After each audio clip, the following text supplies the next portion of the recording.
नमस्कार साथियों, स्वागत अभिनंदन। रामबाण सीरीज़ का यूनिट 10 का रामबाण आप लोगों के सामने। निश्चित रूप से बहुत मज़ा आएगा आप लोगों को। मैं गुरुजी, स्वागत अभिनंदन आप सभी लोगों का GLCIS परिवार में। तो स्टार्ट करते अपन। मध्य प्रदेश लोक सेवा आयोग के अध्यक्ष को हटाते राष्ट्रपति है, जबकि त्याग पत्र किसे देते हैं? तो यहाँ पे दो क्वेश्चन आपके कवर हो रहे हैं। त्याग पत्र ये देते हैं राज्यपाल को। नेक्स्ट क्वेश्चन अपन लोग देखते हैं, किस आयोग के सभी कर्मचारी लोक सेवक कहलाते हैं? किस आयोग के सभी कर्मचारी लोक सेवक कहलाते हैं? राष्ट्रीय मानव अधिकार आयोग के। इतने प्यारे क्वेश्चन आप लोगों के लिए कि आपको मजा आएगा। केंद्रीय सूचना आयोग के चयन समिति में प्रधानमंत्री, लोकसभा के विपक्षी नेता के अलावा और कौन होते हैं? तो प्रधानमंत्री द्वारा नामित कोई भी कैबिनेट मंत्री। नेक्स्ट क्वेश्चन, संघ लोक सेवा आयोग का वर्तमान स्वरूप जो है उसका गठन कब हुआ? तो जो संघ लोक सेवा आयोग का वर्तमान स्वरूप है वो कब आया? 26 जनवरी 1950। नेक्स्ट, राष्ट्रीय बाल अधिकार संरक्षण आयोग के अध्यक्ष का कार्यकाल कितना होता है? तो जो बाल अधिकार संरक्षण आयोग है उसका कार्यकाल होता है 3 वर्ष या 65 वर्ष जो पहले हो। ठीक है। नेक्स्ट, राष्ट्रीय अनुसूचित जनजाति आयोग का वर्णन किस अनुच्छेद में है? 338A। केंद्रीय सूचना आयोग के प्रथम अध्यक्ष कौन थे? अब बहुत इंपॉर्टेंट क्वेश्चन है ये, आप देखिएगा। केंद्रीय सूचना आयोग के प्रथम अध्यक्ष वजाहत हबीबुल्लाह। भारत का दूसरा पिछड़ा वर्ग आयोग 1989 में किसकी अध्यक्षता में गठित हुआ? जो मंडल कमीशन है उसके बाद की बात की जा रही है। तो दूसरा पिछड़ा वर्ग आयोग जो बना था 1989 में, बिंदेश्वरी प्रसाद मंडल जो मंडल आयोग है उसके बारे में बात की जा रही है। प्रादेशिक निर्वाचन आयुक्तों की नियुक्ति कौन करता है? तो प्रादेशिक निर्वाचन आयुक्तों की नियुक्ति कौन करेंगे? निर्वाचन आयोग की सलाह पर राष्ट्रपति महोदय के द्वारा। मध्य प्रदेश महिला आयोग का गठन कब हुआ? तो मध्य प्रदेश महिला आयोग का गठन 23 मार्च 1998 1998। अब यहाँ पे एक ग्रेट कंफ्यूजन ये आता है कि महिला आयोग के पहले चेयरमैन कौन बने थे? तो कमेंट बॉक्स में कमेंट करके आप बताइएगा। नहीं हो तो मेरे जो ब्रह्मास्त्र सीरीज आएगी उसमें इसका आंसर आपको जरूर मिलेगा। किसी भी राष्ट्रीय या क्षेत्रीय राजनीतिक दल को दर्जा कौन देता है? तो राजनीतिक दलों को जो दर्जा वाली बात है वो कौन करता है? राष्ट्रीय निर्वाचन आयोग। राष्ट्रीय हरित अधिकरण के सदस्यों की नियुक्ति कौन करता है? तो एक सिलेक्शन कमेटी रहती, चयन कमेटी रहती, वो इस पर निर्णय करती है। केंद्रीय सतर्कता आयोग के प्रथम अध्यक्ष कौन थे? SN राव। कौन थे? SN राव। अंतर्राष्ट्रीय मानवाधिकार दिवस कब मनाया जाता है? PSC में आया हुआ क्वेश्चन भी है, सामान्य प्रश्न है, 10 दिसंबर। इसकी PDF आप लोग GLCIS एप्लीकेशन डाउनलोड करके प्राप्त कर सकते हैं। एडवर्टाइजमेंट नहीं है, आपकी उपयोगिता के लिए है। MPPSC एग्जाम्स की अगर आप प्रिपरेशन कर रहे हैं तो ये आपके लिए एक बेस्ट एप्लीकेशन है। इस पर बहुत सारा free content, free test, daily mock test डलते हैं और बहुत सारी PDF हर यूनिट वाइज। साथ ही इसी पे आपको रामायण की सारी PDF भी मिलेगी। और कल से 2 जून से जो मेरी ब्रह्मास्त्र वाली सीरीज आ रही है जिसमें 500 क्वेश्चन पर यूनिट का लक्ष्य हम लोगों ने रखा है। इतना ज़बरदस्त रिवीजन प्रोग्राम है कि ब्रह्मास्त्र सीरीज को आप मत छोड़िएगा। आपके जो भी फ्रेंड्स हैं उनको भी बताइएगा, क्योंकि विद्या बांटने से ही बढ़ती है, पजेसिव नहीं होना है। केंद्रीय सतर्कता आयोग के प्रथम अध्यक्ष कौन थे? SN राव।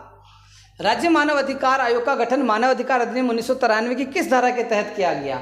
धारा 21। मुख्य निर्वाचन आयुक्त को कैसे हटाया जा सकता है? तो जैसे सुप्रीम कोर्ट के न्यायाधीश होते हैं उनको हटाने की जो प्रक्रिया होती है उसी प्रक्रिया के द्वारा मुख्य निर्वाचन आयुक्त को हटाया जा सकता है। क्या CAG पूर्णतः निजी निगमों की भी लेखा परीक्षा करता है, जैसे LIC, RBI, SBI? हाँ बिल्कुल, निश्चित रूप से करता है। राज्य पिछड़ा वर्ग आयोग को संवैधानिक दर्जा किस संशोधन के द्वारा दिया गया? इंपॉर्टेंट क्वेश्चन है। कॉन्स्टिट्यूशन अमेंडमेंट 102 इन 2018, संविधान संशोधन 102 के द्वारा 2018 में OBC आयोग को कॉन्स्टिट्यूशनल किया गया। इंडिया इनोवेशन इंडेक्स किसके द्वारा प्रकाशित किया जाता है? ऐसे प्रश्न भी आयोग के पूछने की आदत रही है कि ये इंडेक्स कौन जारी करता है? नीति आयोग के द्वारा। राष्ट्रीय मानवाधिकार आयोग की पहली महिला सदस्य कौन थी? फातिमा बीबी। राष्ट्रीय मानवाधिकार आयोग के पहले अध्यक्ष कौन थे? रंगनाथ मिश्र। महालेखा परीक्षक की कर्तव्य एवं सेवा शर्तें संबंधित अधिनियम कब आया था? 1971। जब सिलेबस में स्पेशली आयोग और ये पोस्ट नहीं दी गई थी तब भी इससे रिलेटेड क्वेश्चन आए हुए हैं। मध्य प्रदेश मुख्य सूचना आयोग के वर्तमान अध्यक्ष कौन है? अरविंद कुमार जी शुक्ला। घरेलू हिंसा से महिलाओं की सुरक्षा अधिनियम कब आया? तो घरेलू हिंसा से महिलाओं के लिए प्रोटेक्शन के एक्ट जो आया वो आया 2005। पहली बार संयुक्त लोक सेवा आयोग का गठन किन राज्यों के लिए किया गया? तो पहली बार पंजाब हरियाणा के लिए 1966 में किया गया। राष्ट्रीय महिला आयोग में कितने सदस्य होते हैं? तो राष्ट्रीय महिला आयोग में एक अध्यक्ष, 5 सदस्य एवं एक सचिव। मध्य प्रदेश निर्वाचन आयोग के पहले अध्यक्ष कौन थे? NB लोहानी। राष्ट्रीय मानव अधिकार आयोग कितने वर्ष पुराने मामलों की जांच नहीं करेंगे? ऐसे मामले जो 1 वर्ष से अधिक पुराने हो चुके हैं वो उनकी जद में नहीं आएंगे।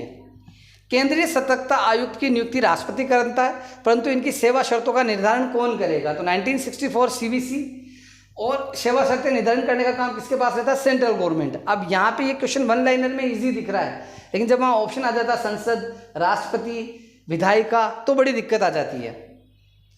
किस संविधान संशोधन के तहत हाई कोर्ट के जजों की रिटायरमेंट की आयु 60 से बढ़ाकर 62 कर दी गई थी? तो 15वां संविधान संशोधन अधिनियम, 15वां संविधान संशोधन कॉन्स्टिट्यूशन अमेंडमेंट 15 इन 1963।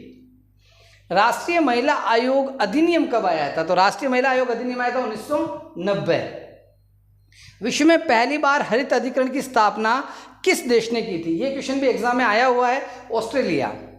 भारत में पहला पिछड़ा वर्ग आयोग का गठन 1953 में किसकी अध्यक्षता में हुआ था? जो मंडल था वो सेकंड था, पहला 1953 काका कालेकर की अध्यक्षता में। वहाँ पे मुझसे भी त्रुटि हो गई थी, सुधार कर लेना आप लोग। मुख्य सतर्कता आयुक्त को राष्ट्रपति कब हटा सकते हैं? सुप्रीम कोर्ट की सलाह के बाद। राष्ट्रीय हरित न्यायाधिकरण के अध्यक्ष की नियुक्ति कौन करते हैं? Central government.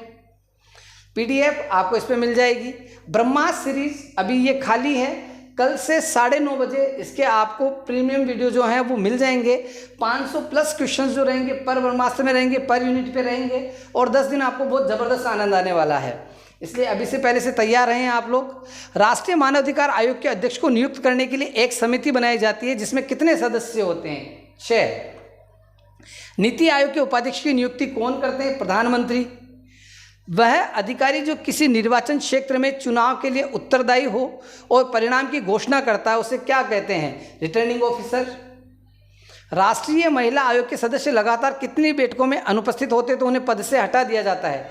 अगर लगातार 3 बैठकों में अनुपस्थित रहते तो उनसे पद से हटाया जा सकता है। CAG के प्रतिवेदन किस अनुच्छेद में वर्णित है? ये इंपॉर्टेंट क्वेश्चन है। पिछली बार CAG जो है उनके जो कर्तव्य अधिकार है उनके बारे में आर्टिकल 149 से पूछा गया था। CAG के प्रतिवेदन किस अनुच्छेद में वर्णित है? अनुच्छेद 151। राष्ट्रपति के माध्यम से संसद के पटल पर रखे जाते हैं। संसद में वह लोक लेखा समिति के पास जो है जांच के लिए जाते हैं। ठीक है, लोक लेखा समिति में सदस्य कितने होते हैं? 22, 15 लोकसभा से और 7 राज्यसभा से। केंद्रीय सतर्कता आयोग के अध्यक्ष की सेवा शर्तें किसके समान होती है? तो जो CVC है उनके जो चेयरमैन होते हैं UPSC के चेयरमैन के समान। केंद्रीय सूचना आयोग की प्रथम महिला अध्यक्ष कौन बनी थी? दीपक संधू। पहली बार सूचना का अधिकार अधिनियम किस देश में लाया गया था? बहुत प्यारा क्वेश्चन है, स्वीडन। राष्ट्रीय अनुसूचित जनजाति आयोग का गठन 2004 में अलग से। कितने दिनों में राष्ट्रीय हरित न्यायाधिकरण के निर्णय विरुद्ध अपील की जा सकती है? तो अपील का समय दिया गया है 90 दिन ग्रीन ट्रिब्यूनल के लिए। संविधान के किस अनुच्छेद में अनुसूचित जाति को लोकसभा में आरक्षण दिया गया है? तो आर्टिकल 330 के तहत ये व्यवस्था की गई है। CVC का कार्यकाल कितना होता है? केंद्रीय सतर्कता आयोग जो है या जो अध्यक्ष है उनका कार्यकाल 4 वर्ष या 65 वर्ष जो भी पहले हो वह उनके कार्यकाल की अवधि रहती है। राष्ट्रीय अनुसूचित जाति आयोग के उपाध्यक्ष किसके समकक्ष होते हैं? केंद्रीय राज्य मंत्री के समकक्ष। इंदिरा साहनी केस का संबंध किस आयोग से है? राष्ट्रीय पिछड़ा वर्ग आयोग से। राष्ट्रीय बाल अधिकार संरक्षण आयोग के वर्तमान अध्यक्ष कौन है? प्रियंक कानूनगो। राष्ट्रीय अनुसूचित जनजाति आयोग का कार्यकाल कितना होता है? 3 वर्ष। नीति आयोग के वर्तमान उपाध्यक्ष कौन है? सुमन बेरी। आदर्श पेपर 19 जून के लिए कैसा रह सकता है पेपर? इसके लिए भी 100 क्वेश्चन के FLT हैंड रिटन जो मैं हर साल आप लोगों के लिए निकालता हूं 10 पेपर, वो पेपर भी आपको YouTube पे प्राप्त होंगे। और पिछले सालों के पेपर आप जाके YouTube पे अपलोडेड हैं, वो पेपर पैटर्न और एग्जाम के पैटर्न को आप मैच कर सकते हैं। 2020 के पेपर की डेट भी आपको पता है, वीडियो अपलोड की डेट भी उस पर आती है। और 2021 में ये आदर्श पेपर प्रारूप आपको बहुत हेल्प करेगा, बहुत ज़्यादा हेल्प करेगा। किस अनुच्छेद में कहा गया है कि लोकसभा और विधानसभा के चुनाव वयस्क मताधिकार पर होंगे? अनुच्छेद 326। राज्य मानवाधिकार आयोग के अध्यक्ष और सदस्य त्यागपत्र तो राज्यपाल को देते हैं, परंतु इन्हें हटा कौन सकते हैं? राष्ट्रपति महोदय स्वयं में। किस संविधान संशोधन के द्वारा अनुसूचित जाति आयोग व अनुसूचित जनजाति आयोग को अलग किया गया? तो कॉन्स्टिट्यूशन अमेंडमेंट 89 2003 में केंद्रीय सूचना आयोग की संरचना क्या होती है? 1 अध्यक्ष व 10 सदस्य। राष्ट्रीय हरित न्यायाधिकरण के कितने कानूनों के तहत कार्य करता है? तो 7 कानून के तहत। ग्रीन ट्रिब्यूनल जो है 7 कानून। राष्ट्रीय बाल अधिकार संरक्षण अधिनियम कब आया? 2005। केंद्रीय सतर्कता आयोग का गठन किस समिति की सिफारिश पर किया गया? संथानम कमेटी। मध्य प्रदेश सूचना आयोग का गठन कब किया गया? तो मध्य प्रदेश सूचना आयोग का गठन 22 अगस्त 2005। डेट वाइज आपको ध्यान रखना है क्योंकि वहाँ पे ऑप्शन आते हैं 22 अगस्त, 22 सितंबर, 23 सितंबर, 23 अगस्त, ऐसा। राष्ट्रीय हरित न्यायाधिकरण नेशनल ग्रीन ट्रिब्यूनल में यदि कोई सदस्य उच्च न्यायालय का है तो उसका कार्यकाल कितना होगा? 5 वर्ष या 67 ईयर, जो पहले हो। मुख्य सूचना आयुक्त की सेवा शर्तें किसके समान होती है? कहीं पे भी कोई डाउट लगे तो आप अपने स्तर पे जरूर सुधारें, मानवीय भूलें होना संभव है। मुख्य सूचना आयुक्त की सेवा शर्तें किसके समान होती है? मुख्य निर्वाचन आयुक्त के। केंद्रीय सतर्कता आयोग भ्रष्टाचार निवारण अधिनियम के तहत कार्य करता है। यह अधिनियम कब आया? भ्रष्टाचार निवारण अधिनियम 1988। राष्ट्रीय हरित न्यायाधिकरण का मुख्यालय दिल्ली में है। इसकी 4 अन्य शाखाएं, तो एक हमारे प्रदेश भोपाल में भी है, चेन्नई, पुणे एंड कोलकाता। अब यहाँ पे आ सकता है कि ग्रीन ट्रिब्यूनल जो है उसकी 4 जो ब्रांचेज हैं इनमें से कौन सी एक नहीं है, तो चेन्नई, पुणे, भोपाल, कोलकाता चारों याद रखनी है। क्वेश्चन कैसे लग रहे हैं कमेंट में आप लोग जरूर बताइएगा। अनुसूचित जाति आयोग का वर्णन किस अनुच्छेद में? अनुच्छेद 338। देखो आपके गुरुजी इतने टेक्नो फ्रेंडली नहीं है, लेकिन कंटेंट को लेके आप स्ट्रोंग रहें। कंटेंट को लेके आपको बेस्ट से बेस्ट GLCIS प्लेटफॉर्म पे मिलेगा, इसका मैं वादा करता हूँ। मेंस में आप मेरे साथ जुड़िएगा, आपकी सफलता निश्चित है। अनुसूचित जाति आयोग का वर्णन किस अनुच्छेद में है? अनुच्छेद 338। केंद्रीय सतर्कता आयोग को वैधानिक दर्जा कब दिया गया? 2003। CAG की सहायता के लिए लेखा परीक्षा बोर्ड का गठन कब किया गया? 1968। लेखा परीक्षा बोर्ड का गठन 1968। परिसीमन आयोग के अध्यक्ष कौन होते हैं? तो मुख्य निर्वाचन आयुक्त ही परिसीमन आयोग के अध्यक्ष होते हैं। राष्ट्रीय मानवाधिकार आयोग में एक अध्यक्ष, 5 पूर्णकालिक सदस्य व कितने पदेन सदस्य होते हैं? तो यहाँ पे पदेन सदस्यों की संख्या 7, जो अमेंडमेंट आया उसके बाद।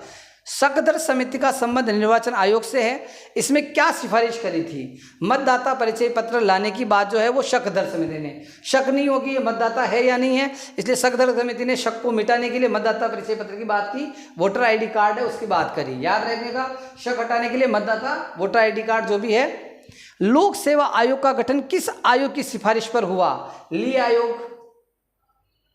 MPPSC mains Hindi medium, English medium, offline online batches अभी क्वेश्चन खत्म नहीं हुए हैं, एडवर्टाइजमेंट जरूरी है, सुनो।